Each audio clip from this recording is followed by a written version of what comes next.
Hello મિત્રો, કેમ છો? જય શ્રી કૃષ્ણ. તો આજના બધાને મારે જય શ્રી કૃષ્ણ. તો આજે મારો દ્વારકામાં બીજો દિવસ છે ને આજનો પ્લાન તમને કહું તો એવો છે કે આજે ગોમતી ઘાટે જવાનું છે, સુદામા સેતુએ જવાનું છે, પછી બજાર પણ ફરવાનું છે અને નાગેશ્વર મહાદેવ અને રૂક્ષ્મણી મંદિર પણ જવાનું છે. અને હમણાં લાઇટ હાઉસે જઈએ છીએ એટલે તમને ત્યાંથી આખા દ્વારકાનો લુક કેવો બતાવે છે એ તમને કહું. અને આજે મેં કંઈક અલગ જ તે વિયર કર્યું છે, કારણ કે સવારે અમે મંગળા આરતીમાં ગયા હતા. 4 વાગે મંગળા આરતીમાં ગયા હતા, એટલે કે પહેલાં જ જઈને બેસી ગયા હતા, કારણ કે બહુ ગળદી હોય છે એટલે મંગળા આરતીમાં ગયા હતા અને બહુ જ મજા આવી છે. અને અંદર ફોન અલાઉડ તો નથી. અને મેં જે વિયર કર્યું છે તમને બતાવું કેવું લાગે છે. તો આજે મેં આ વિયર કર્યું છે. તમને કેવું લાગ્યું કમેન્ટ સેક્શનમાં જરૂરથી બતાવજો. મેં અને મારા જીજુએ અને એક બીજા ભાઈએ ત્રણેય સેમ ટુ સેમ વિયર કર્યું હતું. અને દ્વારકાની સવાર એટલે કે કહેવાય કે સૌથી સુંદર અને બ્યુટીફુલ સવાર કહેવાય છે. અને અમે તે જોયું છે. અને જ્યારે સનરાઈઝ થાય છે ત્યારે અમે મંદિરમાં હતા અને નાથી જે ધજાની પાછળ જે સનરાઈઝનો જે નજારો છે ને એ નજારો જોવા જેવો છે. અને જો તમે દ્વારકા આવો ને તો ખાસ કરીને મંગળા આરતીમાં તો જવાનું જ છે. અને આજે પ્લાન એવો પણ છે કે કદાચ સોમનાથ પણ જવાનું થશે. એટલે ત્રીજા દિવસે જવાનું છે. 2 દિવસ દ્વારકામાં ને 1 દિવસ સોમનાથ, એટલે 1 નાઈટ સોમનાથમાં કરવાની છે. ને હવે તમને લાઇટ હાઉસ તમે કાલે બતાવું તો લાઇટ હાઉસ થી લુક કેવો છે બતાવું હમણાં. ફાઇનલી લાઇટ હાઉસ પાસે પહોંચી ગયા છીએ અને વાત એમાં એવી છે કે એક આકસ્મિક કારણને લીધે હવે પર્યટકોને ઉપર જવા નથી દેતા એમ કહે છે. ને લાઇટ હાઉસની એક્ઝેક્ટ બાજુમાં તમે નજારો જુઓ કેટલો મસ્ત છે. એટલે અંદર રિક્વેસ્ટ કરી કે જવા દો એમ, પણ ના પાડે છે. એટલે હવે ત્યાં તો જવાશે નહીં. ને અહીંયા મસ્ત અવાજ આવે છે, ઝીણા હોડકા પણ બતાવે છે. ને હવે હમણાં નાસ્તો કરીને જવાનું છે ગોમતી ઘાટ, પછી દ્વારકાની બજાર.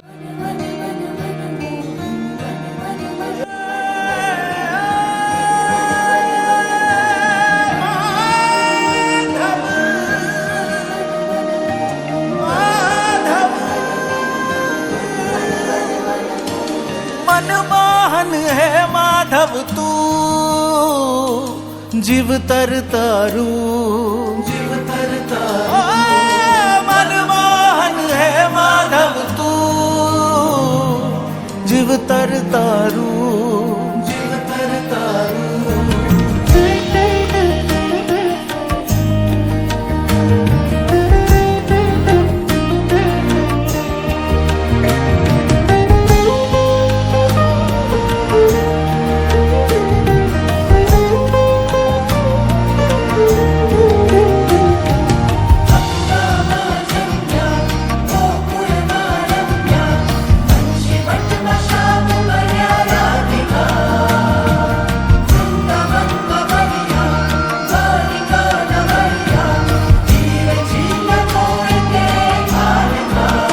राधा शब्द तू बामन राम बुद्ध तू. અત્યારે કપડાં ચેન્જ કરી લીધા છે અને હોટલમાંથી પણ ચેકઆઉટ કરી લીધું છે.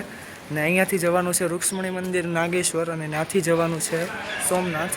એટલે હવે જઈએ છીએ અને રૂક્ષ્મણી મંદિર અને નાગેશ્વર મંદિર કેવું છે એ પણ બતાવીશ. ફાઇનલી આપણે રૂક્ષ્મણી મંદિર આવી ગયા છીએ. હવે અહીંયા તો ફોન અલાઉડ છે એટલે તમને બતાવું કે અંદરથી આખું મંદિર કેવું છે. હવે અત્યારે અહીંયા આવ્યા તો છીએ, પણ એમાં એવું છે કે દર્શન બંધ છે રૂક્ષ્મણી દેવીના, એટલે અડધો કલાક જેવું ઘૂમવાનું કીધું છે. અને જેવા દર્શન ખુલે એટલે તમને પણ દર્શન કરાવું, કારણ કે ફોન અલાઉડ છે એટલે. के आ रहे थे। द्वारिका आते समय आधा रास्ता पार करने पर माता रुक्मिणी ने बीच रास्ते में जल पिए पर दुर्वासा ऋषि को जल नहीं पिलाया। ये कारण से क्रोध में गुस्से में आकर के दुर्वासा ऋषि ने 2 श्राप दिए। पहला श्राप ये दिया कि आप पति पत्नी दोनों का 12 साल का वियोग हो जाएगा, आप दोनों अलग रहेंगे। ये कारण से भगवान द्वारिकाधीश से माता रुक्मिणी मंदिर यहाँ अलग है। और दूसरा श्राप ये दिया कि मुझसे बिना पूछे जल पिए द्वारिकाधीश आपका द्वारका भूमि में सब कुछ मिलेगा, पर मेरा ये श्राप रहेगा भूमि में पीने योग्य जल पानी नहीं मिलेगा। आज भी यहाँ कुआं करो, बोरिंग करो, हैंडपंप लगाओ, जमीन के नीचे से खारा नमक वाला नमकीन पानी निकलता है, पीने का मीठा पानी मिले नहीं। और हम अपने पूर्वज अपने पितरों के निमित्त तीर्थ के अंदर 3 चीजें अपने पितरों को देते हैं, जो है पिंड, पानी और श्राद्ध। जिसमें से श्राद्ध करने के लिए भारत भर में एक जगह बिहार के अंदर गया जी, जहाँ सर्व पितरों का श्राद्ध होता है। तो ब्रह्म कपाली पिंडदान के लिए बद्रीनाथ में अलकनंदा घाट में जाते हैं। तो पूरे भारत भर में ये एक ही ऐसा मंदिर जहाँ अपने पितरों निमित्त पानी का जल का दान करते हैं। જેમ કે તમે રુક્ષ્મણી માતાના દર્શન કર્યા એને કયા કારણોસર એ દ્વારકાધીશથી અલગ રહેતા એ પણ તમને ખબર પડી ગઈ। હવે જવાનું છે નાગેશ્વર મહાદેવ અને ત્યાંથી જવાનું છે ત્યાંથી જવાનું છે સોમનાથ। તો ચાલો જઈએ નાગેશ્વર મહાદેવ। ફાઇનલી નાગેશ્વર સુધી પહોંચી ગયા છીએ।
તો હવે અત્યારે તમે જોયું કે નાગેશ્વર મહાદેવનું મંદિર કેટલું મસ્ત હતું ને હવે આપણે ડાયરેક્ટ મળશું સોમનાથ, કારણ કે હવે અહીંયાથી ડાયરેક્ટ અમે નીકળવાના છીએ સોમનાથ જવા માટે। કંઈક 4-5 કલાક થાય છે અહીંયાથી સોમનાથ, અને સોમનાથથી દરિયો છે એટલે ત્યાં પણ બહુ જ મજા આવવાની છે ને ત્યાં અમારે પાછી નાઇટ સ્ટે કરવાની છે ને હવે ડાયરેક્ટ મળીએ સોમનાથમાં। તો ફાઇનલી આપણે પહોંચી ગયા છીએ સોમનાથ મહાદેવના મંદિરે ને અમને જે એક્સપેક્ટેશન હતી એની કરતા પણ સારો નજારો અમને જોવા મળ્યો છે, કારણ કે બહુ જ મસ્ત ડેકોરેશન થયેલું છે। અને કેવું ડેકોરેશન છે બતાવું તમને, કારણ કે હમણાં થોડા દિવસ પહેલા આપણા માનનીય શ્રી પ્રધાનમંત્રી નરેન્દ્ર મોદી સાહેબ આવ્યા હતા, એટલે તેમના માનમાં ડેકોરેશન કરવામાં આવ્યું હતું ને ડેકોરેશન એટલું મસ્ત છે ને કે આપણને થાય કે જોયા જ કરે ને આજે અહીંયા કઈક ડાયરા જેવું પણ છે ને જો ત્યાં જવાનું થશે તો તે પણ બતાવીશું, પણ એની પહેલા આ નજારો જોઈ લો કેવો છે। સામે એકદમ લાઇટિંગ છે, આપણે શ્રી હામિદજી ગોયલજીની પ્રતિમા છે, પછી સામે ડાયરો ચાલે છે અને એક્ઝેક્ટ સામે મંદિર છે, મેન મંદિર સોમનાથનું, જે લૂંટેરાઓ દ્વારા ઘણી વાર લૂંટાયેલું છે, છતાં પણ આપણે ઘણા બધાની મહેનત અત્યારે આપણી સામે મહાદેવનું મંદિર બચ્યું છે ને આ બાજુ તમે જુઓ કેટલું મસ્ત ડેકોરેશન કરેલું છે। તો આપણે બધા ફર્યા છીએ પણ સોમનાથ આવ્યા પછી અહીંયાનું કેવું આમ ડેકોરેશન ની એક્સપેક્ટેશન કેવી હતી ને કેવું છે અત્યારે? અત્યારે એવું લાગે છે કે આપણે વીઆઈપી ગેસ્ટ હોઈએ ને અહીંયાના એવી ફિલિંગ આવે છે અંદરથી, બધું ડેકોરેશન જોઈને અંદરથી આનંદ થાય છે। હવે આ બધાને પૂછે કે બધાની ટ્રીપ કેવી રહી? હવે આ અમારે ટ્રીપ ના એક મેમ્બર જ છે, એને પૂછી કે એને એક્સપેક્ટેશન કેવી હતી ને અત્યારે કેવું જોવા મળે છે તમને? જેવી એક્સપેક્ટેશન હતી તેવી શાંતિ અને એકદમ શિવમય વાતાવરણ છે, એટલે કે ભક્તિમાં લીન થવાનું મન થાય એવું જ વાતાવરણ છે। અમારી સોમનાથ ટ્રીપ છે ને એક અકલ્પનીય અને યાદગાર બની રહી છે। જે હું તમને કહું ને તો સ્વાભિમાન પર્વ અમે જોયો, તો સ્વાભિમાન પર્વમાં છે ને મારા ખ્યાલથી તો એવું જ લાગ્યું કે સંસ્કાર, વિચાર અને સિંચન જયારે ત્રણેય વસ્તુનો એક સાથે સમન્વય થાય ને તો એક રાષ્ટ્ર ચેતના જાગે, જે આપણા વડાપ્રધાનના ચરણ હસ્તે જ તે આ વિચાર આખો સંકલ્પનીય બની રહ્યો છે અને ખૂબ જ એ આપણે સોમનાથ દાદાની સાક્ષીમાં પણ થયું છે। અને વધુમાં કહું ને તો જેના માથા કપાયા પરંતુ ધડ લડ્યા તેવું તો હમીરજી ગોહિલનું ઉદાહરણ જ આપણે સાક્ષી માનીને લઈ શકીએ છીએ। મતલબ આનંદદાયક વાત રહી છે અને એક રાષ્ટ્ર ચેતનામાં અત્યારે યુવાને ઉત્સાહ જાગૃત કરે તેવી એક અભિવ્યક્તિ જાહેર થઈ રહી છે અને અહીંનું ડેકોરેશન જોઈને તો ખૂબ જ મજા આવી છે, અકલ્પનીય છે, સુંદર છે, જેના માટે મારા પાસે નિશબ્દ છું। હવે અત્યારે સોમનાથ તો આવી ગયા છીએ અને મજા પણ બહુ આવે છે, પણ એક વાત એમાં થઈ છે કે હવે હોટલ નથી મળતી અમને, કારણ કે અમે એવું છે કોઈક આવવાનું એટલે ખાલી જ નથી હોટલ એવું છે. હવે બધા ગોતે છે, હવે મળે કે નહીં હવે જોઈએ, નકર તો પછી બસમાં થવું પડશે. કદાચ તો મળી જ ગઈ છે. અને આ ડાયરો હતો એ પણ બંધ થઈ ગયો છે, દર્શન પણ બંધ થઈ ગયા છે, એટલે દર્શન ડાયરેક્ટ હવે કાલે સવારે થશે. અને એક ગુડ ન્યૂઝ પણ છે, એક સ્થળ અમે વધાર્યું છે અને એ છે તુલસી શ્યામ.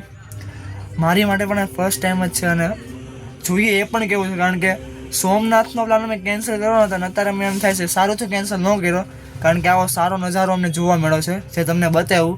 ફૂલ્લી રોડ પર પણ લાઇટિંગ છે, અંદર પણ લાઇટિંગ છે અને અત્યારે ડાયરો પણ ચાલતો હતો. આ 2-3 દિવસ ચાલશે આવું. એટલે જો તમે હમણાં આવવાનો હો દ્વારકા તો સોમનાથ ખાસ કરીને આવજો આ મજા માણવા માટે, અને ડાયરો તો ખાસ કરીને જોજો, એકદમ મજા આવી જાય ડાયરો હતો. હવે આ સોમનાથમાં રહી રહીને હોટલ મળી છે, પણ એકદમ 5 સ્ટાર હોટલ છે, એટલે 5 સ્ટાર તો ન કહેવાય, 3 સ્ટાર 4 સ્ટાર કહી શકે એવી હોટલ મળી છે. રૂમ પણ એકદમ જોરદાર છે રૂમ. શું જોરદાર બેડ છે, ટીવી પણ છે રૂમમાં, બોલો. અને આ બહારનો કાંઈક છે, લિફ્ટ છે ને બીજા રૂમ છે, કાચે છે ફ્રેશ થવા માટે. એકદમ મસ્ત રૂમ છે. પાણી કોઈ ખારું છે કે? તો રૂમ તો એકદમ મસ્ત મળી ગયા છે ને હવે શાંતિ સુઈ જઈને કાલ સવારે જ્યોતિર્લિંગના એટલે કે સોમનાથ જ્યોતિર્લિંગના સોમનાથ મહાદેવના દર્શન કરવા જવાના છે. તો હવે મળે કાલના વ્લોગમાં.